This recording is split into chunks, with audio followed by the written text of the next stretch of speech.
Hey guys, welcome back to the channel. In today's video, I'm going to show you 3 cool CSS techniques you should start using on your website right away. I have a regular layout, left and right layout, text on the left, image on the right. You have the container, you have the content, which has the text, the buttons, and then we have the image, image wrapper, which has the image inside. I want you to look at what happens when I go responsive. I'm going to move these and in this first one, the image jumps right in between the text and the heading, whereas this should be the default behavior. So I'm going to show you how you can do that, to take this image right from here, inside here, and then move it here without changing the HTML structure. The second thing I want to show you is how you could hover the image and have a visual feedback from these using just CSS. And the last thing I'm going to show you is a simple grid layout. Instead of using multiple grids, you could use percentage to determine exactly how many percent a particular section or a particular column should take and what should happen to the rest of the columns.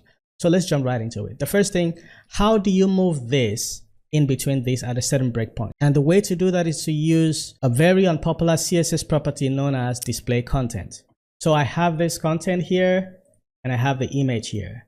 This breakpoint where it is stacking vertically, I want to move this image at the middle of this heading and the text. What I want to do is to unwrap this so that they become sibling, direct sibling to this content. Right now, the parent is the direct sibling to this div, but I want a situation where it behaves as if these ones were outside this.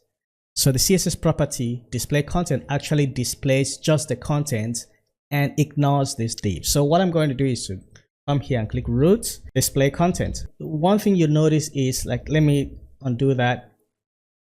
You can see everything goes full width. Okay. Now, because this is no longer displaying as flex, so the properties of the inner have changed. They all are now the children of this, so they behave as if they are the children of the container, not the content.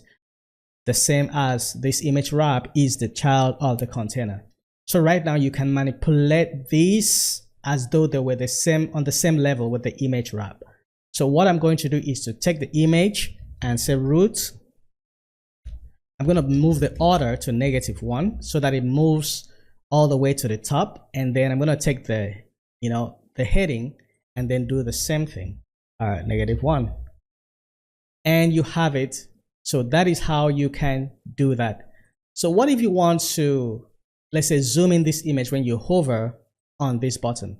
So let's look at the image. I've given the image a class of hover image new, and I also have this button and it has a class hover button. So what I want to do is, when I hover on this button, I want this image to zoom in, and they are not related directly with each other. How am I going to do it? I have to leverage on a CSS property called as. So you want to use their ancestors, their common ancestors. So this is not a common ancestor with the button, okay? But this is. So the container both contains the button and the image. So I'm going to go to the container. So we're going to say root, and then we're going to say has. So that means if the root has whatever is inside that bracket, and if it has the hover button that is being hovered, then target the image, and the class of the image was hover image new. So anytime we hover on the button, this condition will be true, that this container has a button that is being hovered. So if it has a button that is being hovered, target this image, and we're going to just say scale 1.1, and let's say just give it a rotate of -5 degrees. Additional dot there caused the problem. That's an error. So we have it, and once you hover on it, then it zooms in. Please take note that this image wrapper already has an overflow of hidden. So if it did not have it, what will happen is that the image would just flow out of the container. So you need to give it that overflow hidden for this effect to look good. And the last thing I want to show you is just a simple grid layout. So we have this container that is set to display grid, and you could notice that I'm using 40% auto. Let's say you want you're not thinking in terms of grids, you're thinking in terms of percentage, and this is very common with Flexbox users.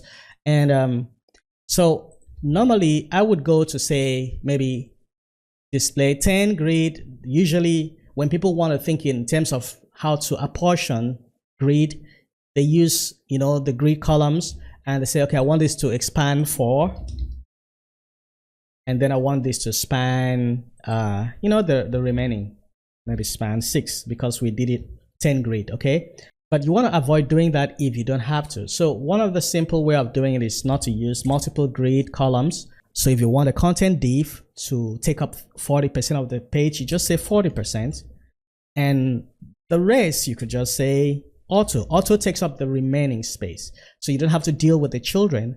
So let's say I had maybe 2 of this, and I could just say maybe I had the text in the middle. So I want to divide it 25% image, 50% text, 25% image. So you just do 25% auto, 25%, and you see that. So you come here, you could always change back to auto. So if you want to stack them, you could change it back to auto, just like that. So if it wasn't auto, this is how it's going to look at this breakpoint. And of course, you can see what is happening here. This is another thing. You can see how it changes this grid, you know, into all the content here. This is another important thing you have to take note of. And because we set this to display content, it now behaves as if these are individual. At this breakpoint, it behaves as if these are individual. This is another trick you could use to lay out content in a way that would normally not be possible because they are already inside a div. So because we set this div to display content, we can now treat all these as individual grid elements. That is not what we are looking at now. But so what I'm going to do is just to go ahead and set this to auto, and then we have what we wanted to have, of course.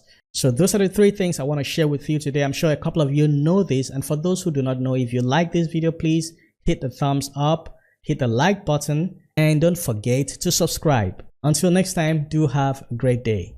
Bye.